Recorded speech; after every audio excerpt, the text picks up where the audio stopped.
que é chamada pelos estudiosos de carta gentil, porque aqui demonstra uma característica de Paulo que você não vê nos outros escritos dele. Paulo aqui está muito cortês, ele está pisando em ovos, ele está falando com muito cuidado com Filemão, para tratar de um assunto muito sério.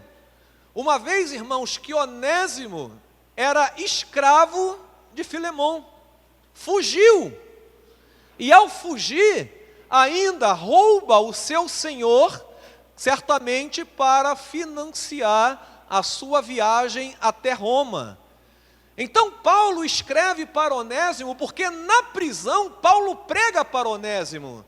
Onésimo se converte, e Paulo então, depois de ser servido muito tempo por Onésimo, ele pensa assim: olha, não é justo eu ficar com esse escravo que está me servindo muito bem, porque ele pertence a outro senhor, eu conheço esse outro senhor, então eu vou levar, ou vou deixar este escravo voltar para o seu senhor, e quando ele voltar, eu vou escrever uma carta de recomendação para que Filemão o receba sem castigá-lo.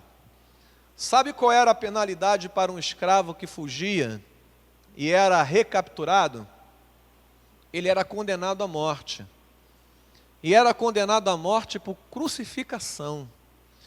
Então era algo muito sério que Paulo estava pedindo, e por isso o cuidado de Paulo de usar as palavras certas para não magoar Filemão, não colocar ele com mais raiva do que ele estava, por perder um escravo e ainda ser roubado. Então Paulo, com muito cuidado, com muita delicadeza, ele diz: olha, eu poderia dar uma ordem para você, porque você foi gerado espiritualmente pela minha pregação, mas eu não vou dar uma ordem para você, eu estou pedindo a você que você considere a possibilidade de receber de volta esse teu escravo Onésimo e tratá-lo não como um escravo, mas como um irmão na fé.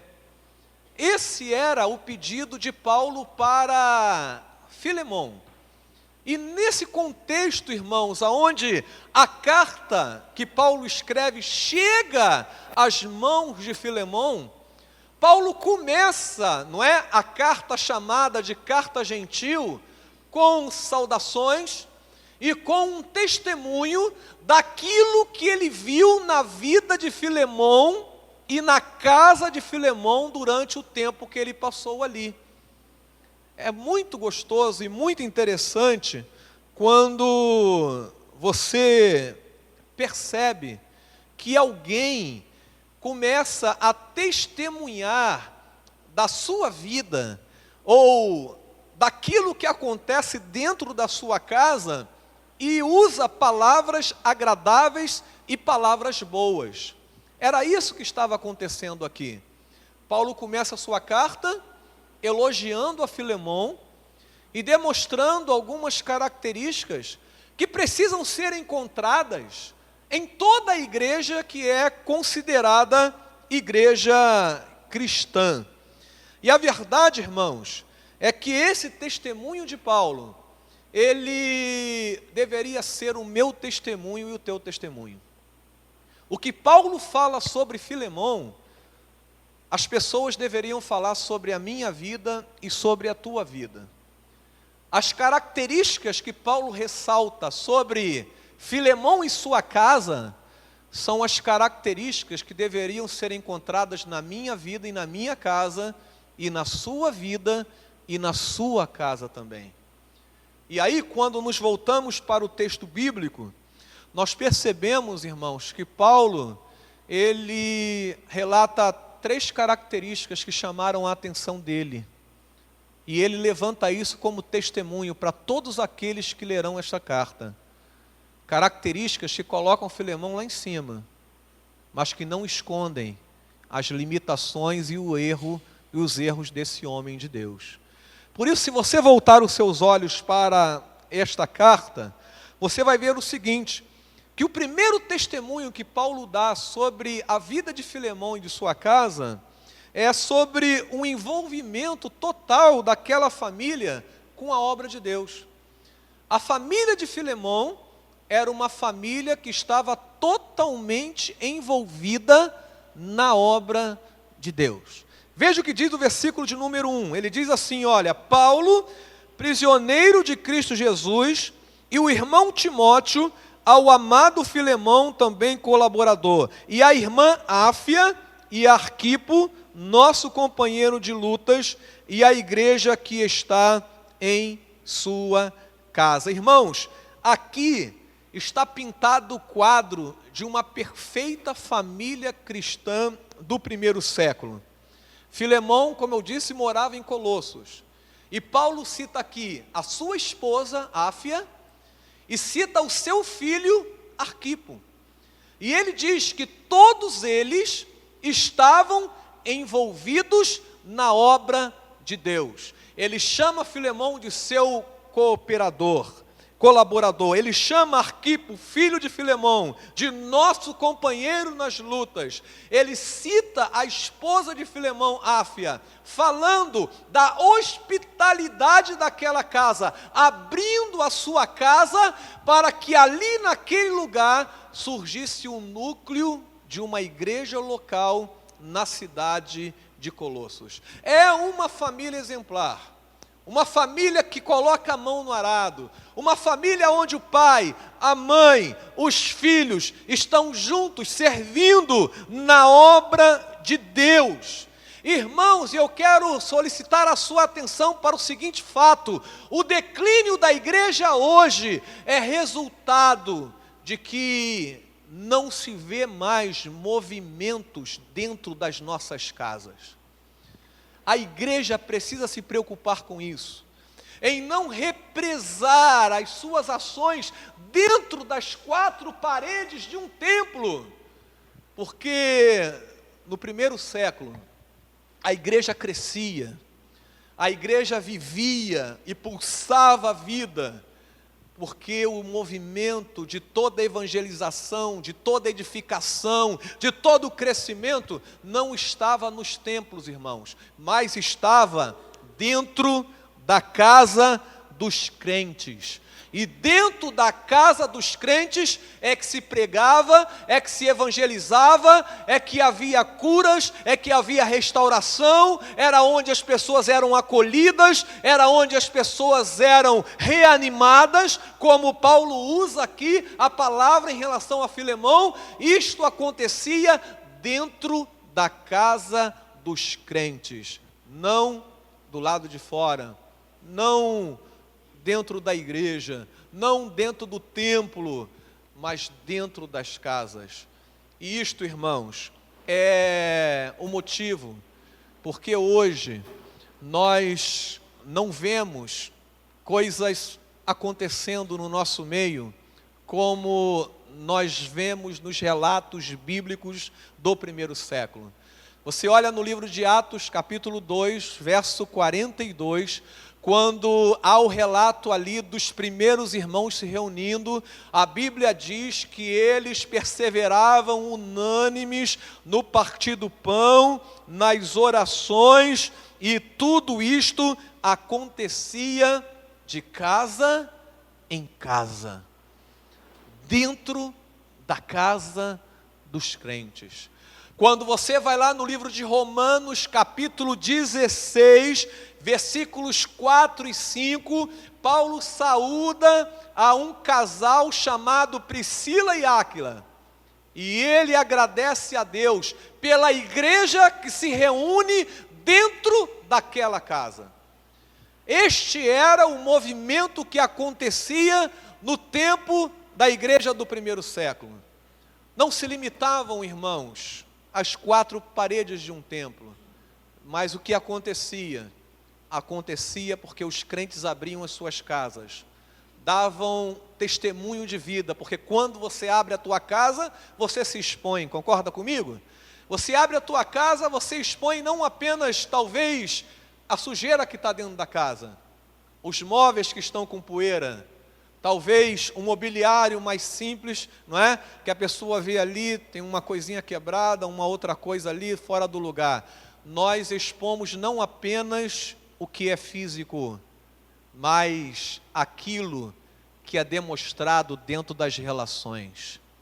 Muita gente não abre as suas casas, porque sabe que lá dentro não se tem um bom exemplo, não se tem um testemunho, não se tem uma vida coerente, não se tem uma palavra de reânimo, não se tem um lugar aonde as pessoas são curadas e restauradas. Irmãos, eu sou de um tempo, e olha que eu não me considero tão, de um tempo atrás assim, eu sou de um tempo aonde as pessoas falavam que o lar era um lugar de refúgio, era um lugar onde você encontrava paz, era um lugar onde você encontrava renovo, era um lugar onde você encontrava amizade, abraço, acolhimento.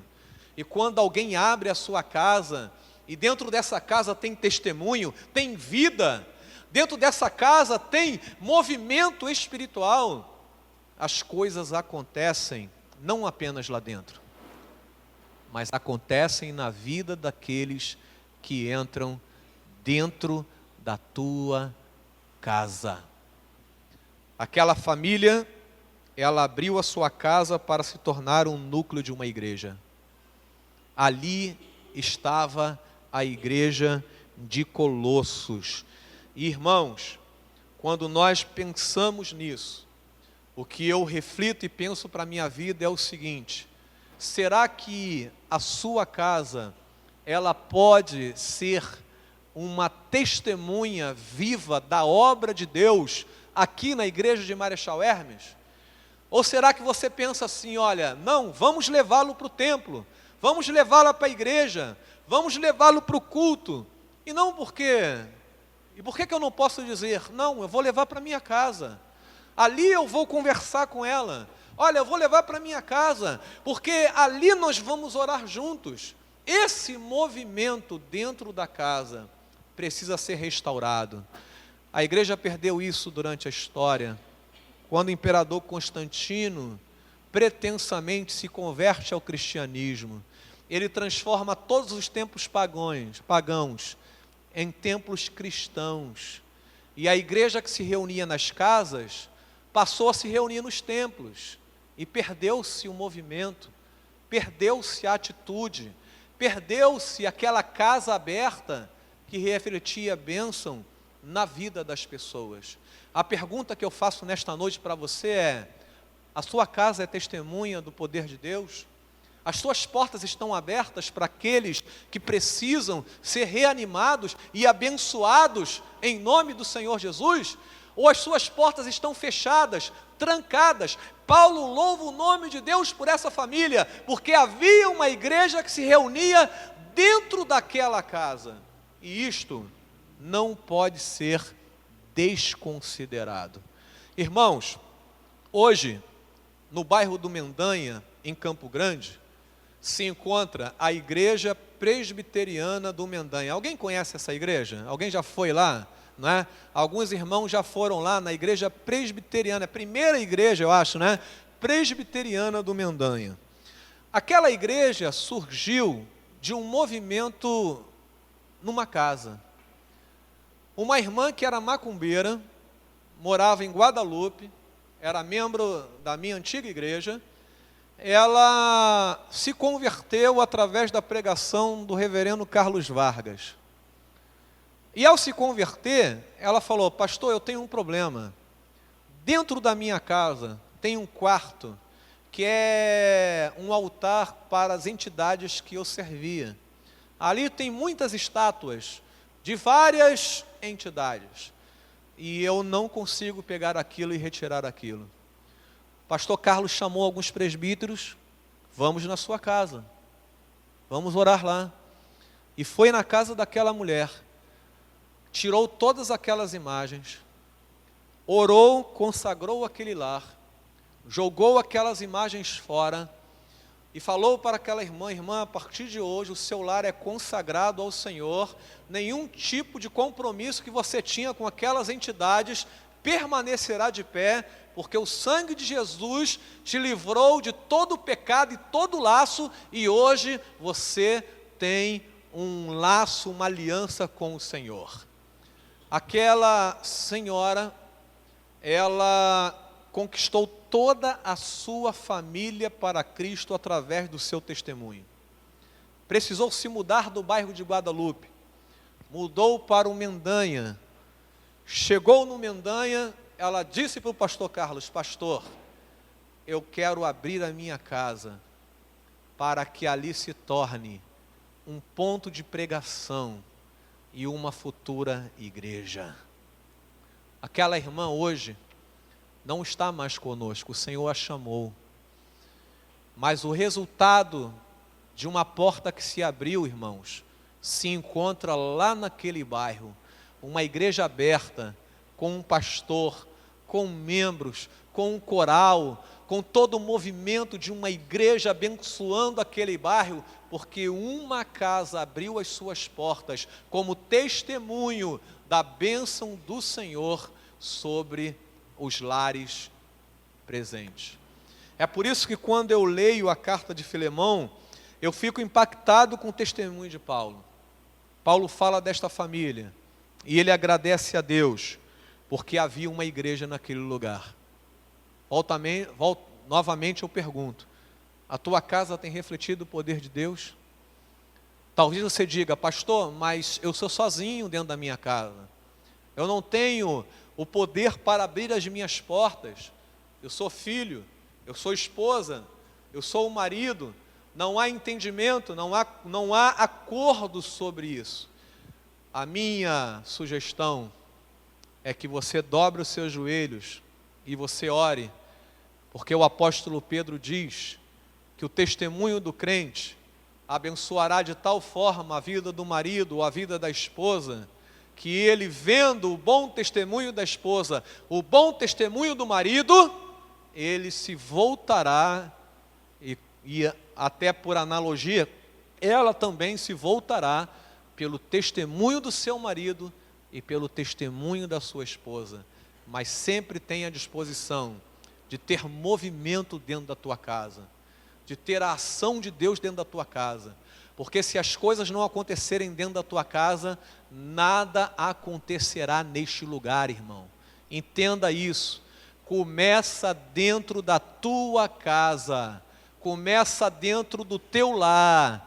Toda a tua busca ao Senhor, todo o seu comprometimento com Deus, tudo aquilo que envolve evangelização, isso reflete na igreja quando todos se reúnem para adorar ao Senhor. Esse foi o primeiro testemunho que Paulo deu. Ele deu o testemunho de uma família que servia inteiramente ao Senhor. E isto eu gostaria que você refletisse. Agora, há um segundo testemunho que Paulo dá aqui sobre Filemão. E ele fala sobre o papel de Filemão como motivador. Veja o que diz o versículo de número 5 a 7. Ele diz assim: estando ciente do teu amor e da fé que tens para com o Senhor Jesus e todos os santos, para que a comunhão da tua fé se torne eficiente no pleno conhecimento de todo o bem que há em nós, para com Cristo. Pois, irmão, tive grande alegria e conforto no teu amor, porquanto o coração dos santos tem sido reanimado por teu intermédio. Paulo estava dizendo: eu fui abençoado pelo teu amor, e você tem abençoado outras pessoas também pelo teu amor. As pessoas se sentem reanimadas quando entram em contato com você. E no versículo 20, ele volta a dizer: reanime-me, ou reanima-me o coração em Cristo. Paulo sabia que Filemão tinha esse ministério. Ninguém entrava na presença de Filemão sem ser reanimado, motivado, sair alegre da presença daquele homem. E isso fazia, irmãos, toda a diferença. A generosidade de Filemão foi colocada num alto nível. Agora eu pergunto, o que acontece dentro das nossas casas? Ou dentro das nossas igrejas? Ao invés de você ver pessoas animando a outra, ao invés de você ver pessoas motivando o crente que está do lado, ao invés de você ver pessoas caminhando junto, sendo amparo, apoio, nós vemos pessoas pisando em pessoas, pessoas falando mal de pessoas. Nós vemos, irmãos, pessoas desmotivadas e desanimadas dentro da casa do Senhor. E por que isso não acontece? Porque como crentes, não estamos exercendo esse ministério da reanimação, da motivação, de dar alegria àquele que está do nosso lado. Quando é que você, vendo uma pessoa triste, sentou do lado dela e ofereceu ajuda? Talvez por curiosidade você pergunta logo o que está vendo, né? E aí a pessoa se fecha. O que está acontecendo? Pum, fechou, pronto. Mas às vezes, irmãos, a gente pode chegar e sentar do lado da pessoa e dizer: olha, eu não sei o que está acontecendo, você não precisa me dizer, mas uma coisa eu quero te dizer: seja o que estiver acontecendo, o Senhor é poderoso para mudar toda e qualquer situação. Alegre o teu coração, que a esperança esteja dentro de você, porque Deus vai mudar a tua história em nome de Jesus. Essas palavras precisam ser mais ouvidas na igreja, irmãos. Precisam ser mais ouvidas na igreja. E Paulo deu testemunho de que quando ele esteve com Filemão, não lhe faltou ânimo, amor da parte daqueles que estavam ali naquela casa, recebendo e acolhendo. Qual é a palavra que você tem dado para a pessoa que está do seu lado? Qual é a pessoa, qual é a palavra ou a atitude que você tem quando você vê alguém desanimado do teu lado, desmotivado, dizendo: eu não quero mais ir à igreja, eu não quero mais participar desse ministério, eu não quero mais ler a Bíblia? Quando você ouve isso, o que você faz? Concorda? Deixa de lado? Ou age como um agente reanimador, abençoando a vida daquelas pessoas que estão do seu lado? Paulo sabia que Filemão fez bem para ele. E quando Paulo, no livro de Efésios, capítulo 4, versículo 12, ele fala sobre os ministérios, ele deixa muito claro lá, que Deus deu um presente para você. Ele deu dons para você, para que você edifique o corpo de Cristo. Você abençoe as pessoas que convivem com você. Por isso, não somos colocados aqui para pisar, mas para levantar, para abençoar. E as marcas que nós temos deixado nos nossos relacionamentos precisam ser contadas. Quais são as marcas que os teus relacionamentos têm deixado na tua vida? Paulo disse que a marca do relacionamento dele com Filemão foi o amor de Filemão. Olha, fiquei pouco tempo com Filemão, mas o que me marcou foi o amor daquele homem para comigo e para com os crentes. Em outras palavras, Paulo estava dizendo isso. Qual é a marca que você deixa nos teus relacionamentos? Quando você conversa com a tua mãe, com o teu pai, com o teu marido, com a tua esposa, com o teu filho, com o teu vizinho, com o teu colega de trabalho, qual é a marca que você tem deixado? As marcas permanecem para sempre. Por isso, tenha cuidado com as marcas que você tem deixado, porque elas vão falar de você por muito tempo. E isso, irmãos, nós não podemos deixar de meditar e pensar. E por último, Paulo dá um testemunho das virtudes de Filemão, que são muito mais abundantes do que os erros. Filemão não era alguém completamente isento de erros. Pelo contrário, a história vai dizer que ele era um homem rico, ele possuía muitos escravos, e aí há um conflito moral entre a pregação de Paulo e a escravidão que ele não condena a princípio. Alguns comentaristas vão dizer que não era o momento de Paulo condenar a escravidão. Ele manda de volta um escravo, mas não condena a escravidão. Ele diz para Filemão: eu espero que você faça muito mais do que eu estou te pedindo. Eu estou te pedindo que você receba o teu escravo de volta sem puni-lo, mas eu sei que você vai fazer muito mais. Paulo estava fazendo uma alusão para que Filemão libertasse o seu escravo definitivamente. Trata-o como irmão na fé. Filho de defeitos. Ele era um homem que tinha raiva, foi roubado. Ele queria justiça, mesmo com as próprias mãos. Mas Paulo enxergou naquele homem as virtudes muito mais do que os defeitos. Isso é uma atenção para a gente, irmãos, porque nós somos craques em olhar para as pessoas e ver os defeitos e ignorarmos as virtudes. Você já pensou nisso?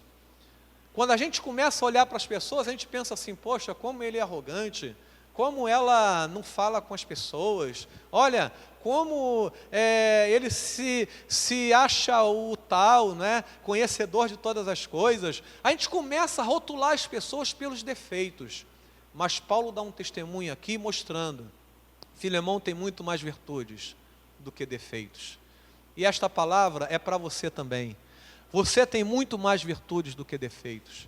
As pessoas que estão do teu lado, ela tem muito mais virtudes do que defeitos. Por que apontar os defeitos? Por que colocar os defeitos lá em cima e ignorar as virtudes daqueles que nos abençoam com a sua presença dos nossos lados? Nós paramos para pensar, irmãos, e refletir que Paulo tinha todo o direito de testemunhar sobre aquele homem, porque ele sabia que o homem pode ser imperfeito, mas mesmo o mais dos imperfeitos, ele sabe que pode encontrar virtude na sua vida. O livro de Provérbios, capítulo 31, verso 10, há uma pergunta ali: mulher virtuosa, quem a achará? Nós podemos encontrar mulheres virtuosas no tempo de hoje? Sim ou não? Sim. Elas têm defeitos? Sim. Mas têm muito mais virtudes. Homens virtuosos, aonde podemos encontrá-los? Tem um do teu lado.